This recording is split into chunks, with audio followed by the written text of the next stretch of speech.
नमस्कार। भारत की आज़ादी की लड़ाई, जब हम इसके बारे में सोचते हैं तो क्या ख्याल आता है? शायद बंदूकें, तलवारें, संघर्ष। लेकिन क्या ये लड़ाई सिर्फ हथियारों से लड़ी गई थी? नहीं। ये कहानी है एक आइडिया की, एक ऐसे विचार की जिसने पूरे देश को एक साथ खड़ा कर दिया और एक बहुत बड़े साम्राज्य की नींव तक हिला दी। तो हमारी कहानी की शुरुआत होती है फर्स्ट वर्ल्ड वॉर के ठीक बाद के दौर से। सोचिए, उस वक्त भारत का माहौल कैसा होगा। चारों तरफ एक बेचैनी थी, गुस्सा था, एक तरह से कहें तो पूरा देश उबल रहा था। हर तरफ निराशा ही निराशा थी। लेकिन कहते हैं ना कि अक्सर सबसे गहरे अंधेरे में ही उम्मीद की एक किरण जन्म लेती है। स्क्रीन पर ये जो नंबर दिख रहा है, 120 से 130 लाख, ये सिर्फ एक नंबर नहीं है। ये उन लाखों लोगों की कहानी है जिन्होंने युद्ध के बाद आए अकाल और महामारी में अपनी जान गंवा दी। अब इतनी बड़ी त्रासदी जब होती है तो लोगों का गुस्सा भड़कना तो लाजमी था। इसने, कह सकते हैं कि आग ने घी डालने का काम किया। तो चलिए अब जरा और गहराई से समझते हैं। देखते हैं कि उस वक्त, मतलब युद्ध के बाद, भारत में हालात ऐसे क्या बन रहे थे जिसने एक बिल्कुल नई तरह की क्रांति के लिए जमीन तैयार कर दी। देखिए, हुआ ये था कि ब्रिटिश राज ने वॉर के नाम पर भारत को आर्थिक रूप से बिल्कुल निचोड़ कर रख दिया था। लोगों पर भारी भरकम टैक्स लगा दिए गए। चीजों के दाम, वो तो समझिए आसमान छू रहे थे, लगभग दोगुने हो गए थे। ऊपर से गांव से नौजवानों को जबरदस्ती सेना में भर्ती किया जा रहा था। इन सब ने मिलकर आम आदमी की कमर ही तोड़ दी थी। एक तरह का धोखा महसूस हो रहा था लोगों को। और ठीक इसी मुश्किल भरे माहौल में एक ऐसे लीडर की भारत में वापसी हुई जो साउथ अफ्रीका से लौटा था और अपने साथ लाया था संघर्ष का एक बिल्कुल नया, एक बिल्कुल अनोखा तरीका। जी हाँ, हम बात कर रहे हैं मोहनदास करमचंद गांधी की। वो 1915 में भारत वापस आए, लेकिन इससे पहले वो साउथ अफ्रीका में रंगभेद वाली सरकार के खिलाफ अपने इस नए हथियार को आजमा चुके थे। और जानते हैं, वो वहां कामयाब भी हुए थे। उन्होंने अपने इस तरीके को नाम दिया सत्याग्रह, यानी सत्य के लिए आग्रह, या कह लीजिए सत्य की शक्ति। ये अपने आप में एक रेवोल्यूशनरी आइडिया था, एक ऐसा तरीका जिसमें हिंसा की, मारकाट की कोई जगह नहीं थी। उनका सीधा सा मानना था कि अगर आपकी लड़ाई सच्ची है, अगर आप सच के लिए लड़ रहे हैं, तो आपको किसी शारीरिक बल की जरूरत ही नहीं है। गांधी जी के लिए अहिंसा ही सबसे बड़ा धर्म था, सबसे बड़ा कर्तव्य। और उन्हें यकीन था कि यही वो एक ताकत है जो धर्म जाति से ऊपर उठकर सारे भारतीयों को एक धागे में पिरो सकती है। और ऐसा नहीं कि ये सिर्फ बातें थी, उन्होंने बहुत जल्द इसे साबित भी करके दिखाया। पहले 1917 में चंपारण के किसानों के लिए, फिर उसी साल खेड़ा के किसानों के हक के लिए, और फिर 1918 में अहमदाबाद के मिल मजदूरों के साथ खड़े होकर। इन शुरुआती जीतों ने ये दिखा दिया कि हाँ, ये तरीका वाकई में काम करता है। इसने लोगों के अंदर एक नई उम्मीद जगा दी। अब यहाँ से कहानी और भी दिलचस्प हो जाती है। सवाल ये था कि ये जो छोटी छोटी सफलताएं मिल रही थीं, क्या इन्हें एक बड़े, पूरे देश के लेवल के आंदोलन में बदला जा सकता था? इन्हीं जीतों ने उस बड़े आंदोलन की नींव रखी। और इस बड़े आंदोलन की चिंगारी भड़के 1919 में, जब अंग्रेजों ने रॉलेट एक्ट पास किया। ये एक ऐसा काला कानून था जो सरकार को बेहिसाब ताकत देता था। मतलब अब वो किसी भी भारतीय को सिर्फ शक के आधार पर, बिना कोई मुकदमा चलाए, 2 साल के लिए जेल में डाल सकते थे। उस जमाने में इसे क्या कहा गया पता है? बिना अपील, बिना वकील, बिना दलील वाला कानून। और जाहिर है, इस कानून ने पूरे देश में गुस्से की एक जबरदस्त लहर दौड़ा दी।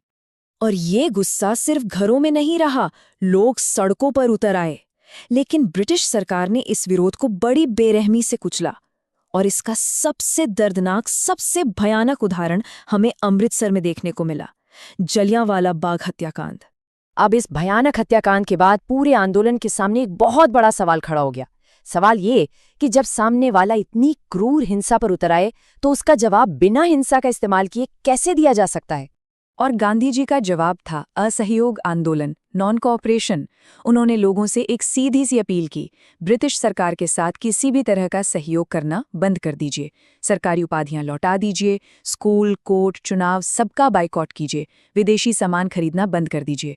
उनका लॉजिक बड़ा सिंपल था, अगर हम भारतीय ही सहयोग नहीं करेंगे तो ये राज चलेगा कैसे? ये अपने आप ढह जाएगा। और इसका असर वो तो जबरदस्त हुआ, खासकर विदेशी कपड़ों के बाइकॉट का। देखिए 1921 में जहां 102 करोड़ रुपए का विदेशी कपड़ा इंपोर्ट हुआ था, वो अगले ही साल 1922 में घटकर सिर्फ 57 करोड़ रह गया, मतलब लगभग आधा।